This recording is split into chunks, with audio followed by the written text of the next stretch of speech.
So, my name is Matt Smith. I'm the New Jersey Director with Food and Water Watch. Thank you all for being here amidst what is shaping up to be yet another extreme weather day in New Jersey. I hear there are tornado watches and warnings in New Jersey and parts of the country. So I hope everyone travels home safely and amidst those conditions. But, you know, it is yet another reminder that the climate crisis is here and now, and that the climate crisis is intertwined with an affordability crisis in our state. Because the reality is that climate change costs are being borne by taxpayers right now. And so the Polluters Pay Act shifts that cost burden onto the corporations who are most responsible. And I know all of you know this because you've been here with us on countless lobby days, rallies, at legislative hearings, at press events, and other educational events across the state. It's really the energy from the grassroots and advocacy communities that has uplifted this legislation to the point it is. And it's also our champions, our prime sponsors and co-prime sponsors who are in the trenches with us, fighting to get this bill passed, to bring real affordability relief to consumers and to directly tackle the climate crisis. So without any further ado, I'm going to introduce our prime sponsor in the Assembly, Assemblywoman Alexin Collazos-Gill.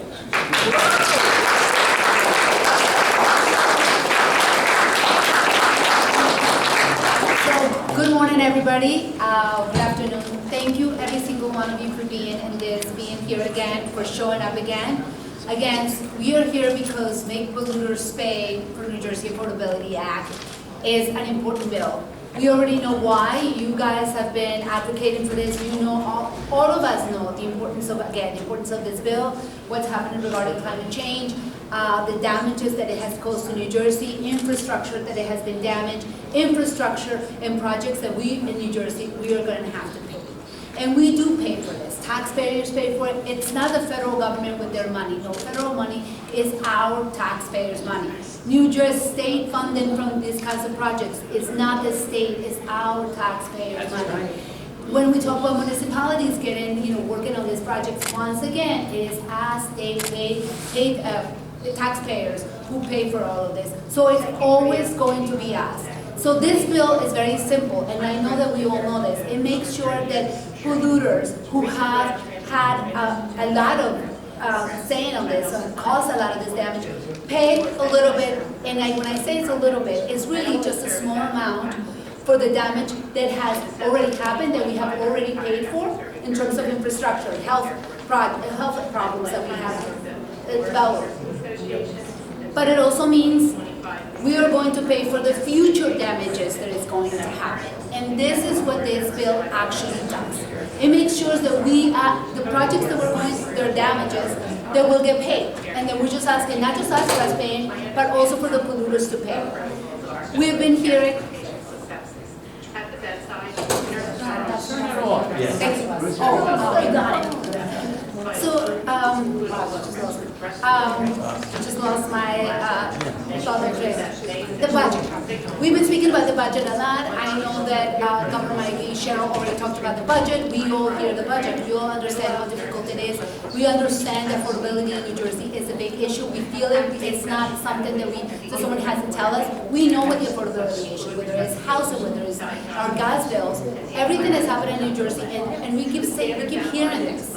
And we keep trying to find out different ways and making sure that how can we make New Jersey more affordable? How can we make sure that again, as the residents pay a little bit less, they can afford to stay in New Jersey because we want to stay in New Jersey. We keep hearing this, and this is a really great way to make sure that that happens. And I think the time is right now. We have over 43 co-sponsors to this bill.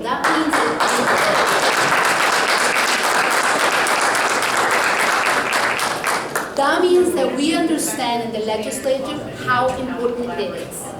We also understand that it needs to happen very soon. It needs to happen right now, and we need to make sure that it happens before we sign on this upcoming budget. That's right. Yes, that's our goal. And the reason why we need to make sure that it happens before this budget, before we sign on to this budget, is because then we need to know what kinds of monies we can start thinking about. Because again, this is not going to happen immediate. It's going to be a planning session. It's been a thoughtful bill. I understand that between the co-sponsors, between the advocates, between speaking with the different types, we have made a lot of amendments. Speaking because we want to be thoughtful about this bill. We want to make sure that the people who are going to be impacted have a say in it, and we can all understand what the issues are. We've spoken with the laborers; they understand what the issues are.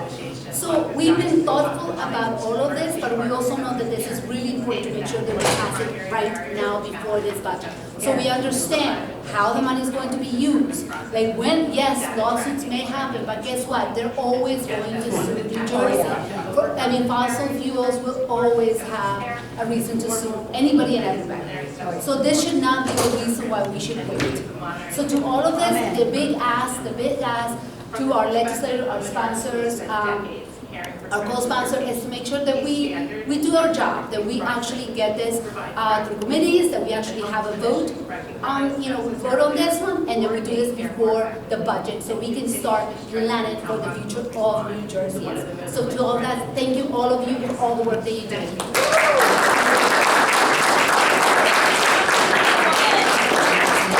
We have one of our new co-prime sponsors, Assemblywoman Shama Hader.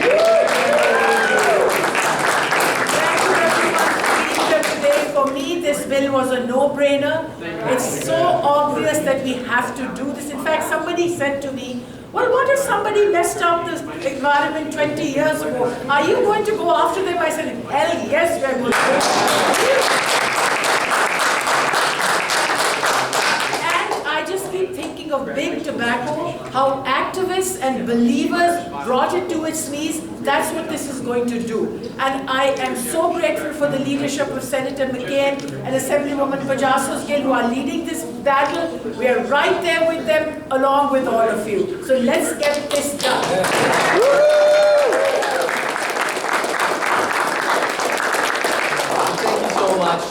To our Assembly sponsors. We also have Senator McKeon, our Prime Senate sponsor, coming down momentarily. But I thought I'd take the opportunity just to share what many of us have been seeing in the news, which is this, the latest misinformation campaign and disinformation campaign for big oil. What we're seeing right now is paid surrogates making claims publicly in the press, in op-eds, in press releases, in social media content, in digital ads, that somehow the Polluters Pay to Make New Jersey More Affordable Act is going to raise costs for New Jersey working families and businesses. Despite any shred of evidence, we know that all of the evidence, whether it's the generally accepted accounting principles of how companies book historical liabilities, whether it's the fact that global commodity markets, not individual producers, set the price of oil based on supply and demand.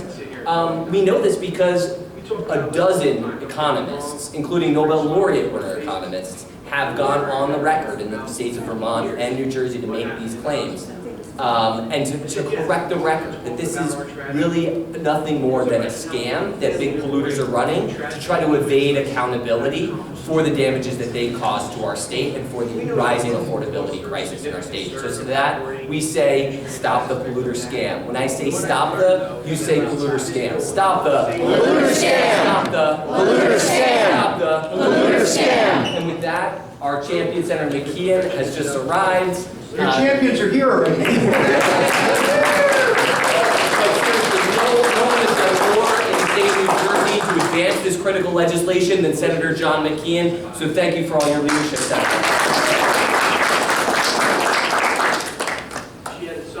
Yeah, I'm going to refer to you guys. Listen, that big guys. Listen, thanks all very much. Sorry we're not outdoors as we move along. And as I see Dave and Curtis, and you know what? Now, see, I did the worst thing a politician could ever do: start to mention names. Each and every one of you. You've been amazing. It's nice of you to say, we're your big people, but you're all our heroes for the advocacy that you're doing. Who's here from Hudson County? Did anybody come down? My daughter was telling me, yeah, there's going to be people down from Hoboken, Dad. She was all excited about that. But look, I won't repeat everything that you've heard. This is just so easy. We've got an administration that has been so favorable to the extractors of fossil fuels, anything from billions and billions of dollars of tax breaks, anything from changes in regulations, again, saving them billions and billions of dollars and accentuating the pollution of our environment, relative to the endangerment clause and how and what that's going to mean. And then adding to that, God, President Trump said more about oil when we invaded Venezuela than he did having to do with narco-terrorism or whatever you wanted to call it. It's all about oil. And guess what? It's happening now in Iran. And I'm no great fan of that regime and their murderous ways, don't get me wrong. But at the end of the day, what's going on in Karj Island now, you watch. They're going to destroy that infrastructure, and they're going to make the oil produced outside of that region, as he said, hey, we make more money. What he forgot about is that we, not the 82 companies in the world, but we pay for it. And this is just fighting back a little bit, guys. Global warming is a real thing. We're pivoting now to climate resiliency. We know that per the God, imagine that there is a thing, an atlas of disasters that New Jersey has had in the 10 years between, I think the last year was 2002, right, 2012 to 2002. There were like 15 climate disasters here, and at least 5 in every county in the state. We have 136 miles of coastline. We've got the ports at Bayonne and in Newark. We've got the Meadowlands. They'll all be underwater, but for the things that we're going to have to do with resiliency. So at the end of the day, it's going to cost. It's not a kind of cost that it's going to be discretionary, right? It's a cost that's going to happen. And who's going to pay for it? It's either we, the people, or those making billions and billions of profits every quarter. It's that simple. So thank you for being here. We need to lobby and petition our representatives. I love them to death, including Craig Coughlin and Nick Spiteri, but they need to move on this and understand.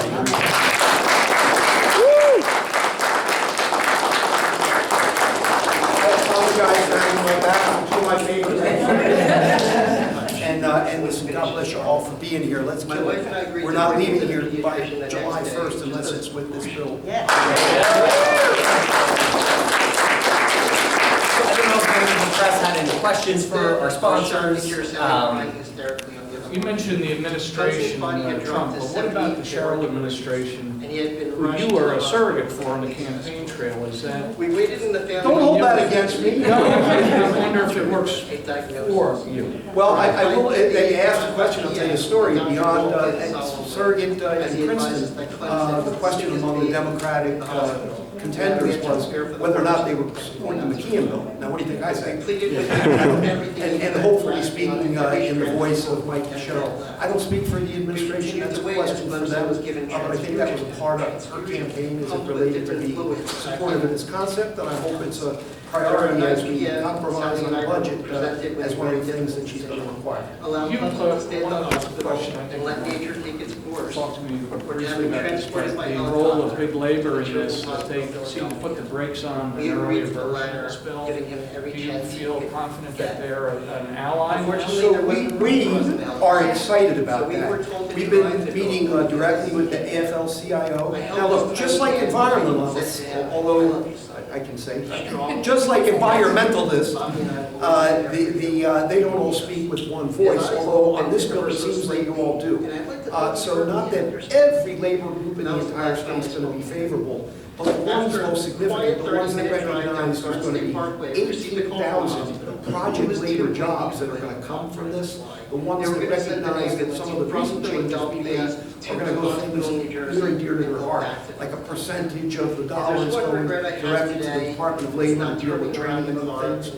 So we've come a long way with labor, and I'm glad in that sense that we delayed things to get once we arrived at the about midnight, wholehearted his room wasn't buy-in. quiet, so we slept on So the one of couch those big in the nurse's break room. collection here, so Laboring into your waiting firm. for FLC. Oh, I thought you meant Hudson specific. didn't arrive till 5 in the morning. We can talk about Sally Yeah, and I sure, were and I don't want you to separated speak, later. but we've We been could hear the frantic meeting with efforts them to save on the his life. highest levels to Sally and I to decided get to step by. outside, And we're passing the pretty terrifying confident sight that of we got it. Clinton being surrounded by doctors and nurses. Suddenly, Well, the let's give another hallway- round of applause to our sponsors. We're going to keep at it, as the senator said. We're going to get this bill passed before the budget gets signed, because look, before taxpayers pay even more of the cost of climate change in the state of New Jersey, polluters need to pay first. So thank you all for being here. Hope you all get home safely.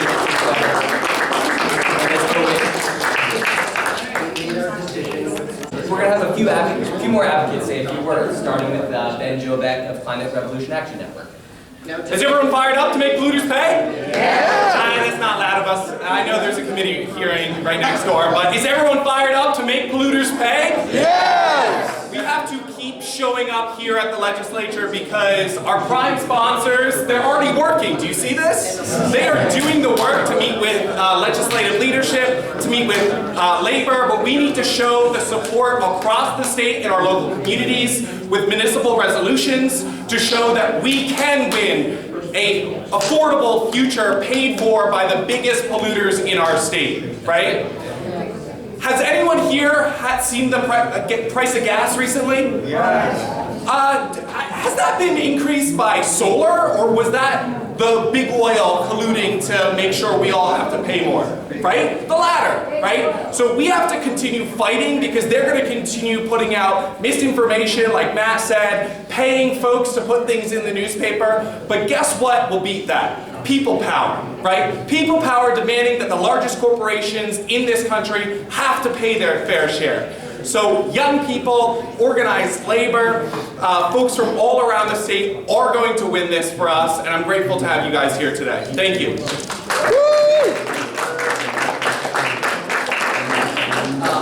Now we have Molly Cleary, the policy advocate for Clean Water Action.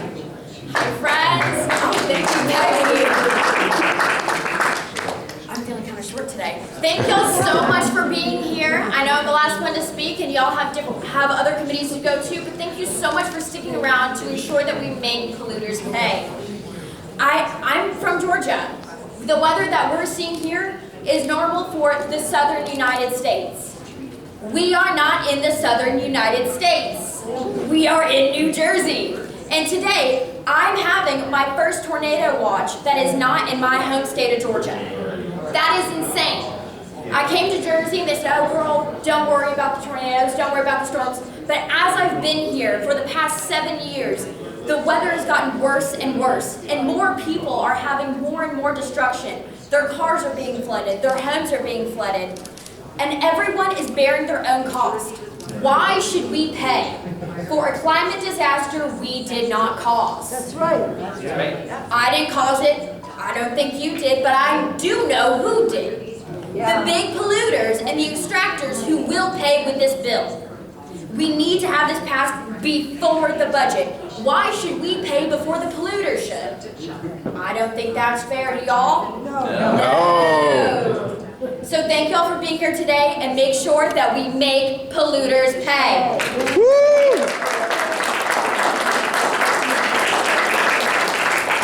So I want to recognize the organizer who's doing a lot of the behind-the-scenes work usually, and he just stepped out in true form. Probably recognizing something else, but yeah, you've probably all heard from John Asprey, senior organizer. Wait a second.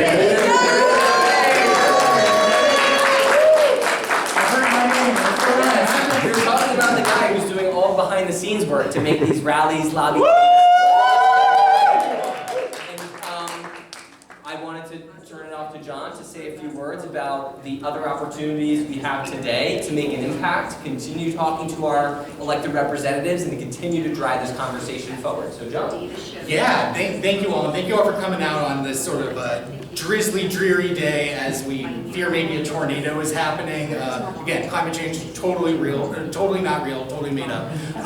But no, today, we've already lobbied dozens of legislators outside of committee rooms, and in the afternoon, we're going to continue to talk to legislators. There are a number of committees meeting at 1 p.m. and 2 p.m. on the third and fourth floors. If you're interested in lobbying, we'll have teams assembled. We have little pages with like the faces of the legislators, so you can like actually figure out who you're talking to and urge them to support the bill. Even our co-sponsors, who we had a couple here today. We need to urge as many legislators, even co-sponsors of the Polluters Pay Act, to stand with us and ensure that we pass this crucial legislation by the end of June before we pass a budget on the backs of taxpayers. We need to pass a budget that makes polluters pay. So, hang around. Also, this is your first lobby day. If you haven't gotten like a green folder or seen any of the material, you can come up to me or a lot of other folks are knowledgeable on the bill, like Sam DeFalco, Matt Smith. Paula, you are at this point a veteran in this. Yeah, come get more information on the bill and hang around. We'll talk to some legislators. Thank you all. Thank you, John. Does anyone else have any further questions before we adjourn our quasi-rally precedent and continue with talking to legislative members about the bill?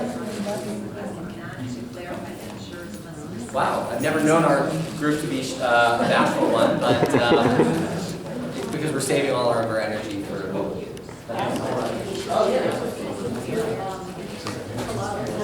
Yes.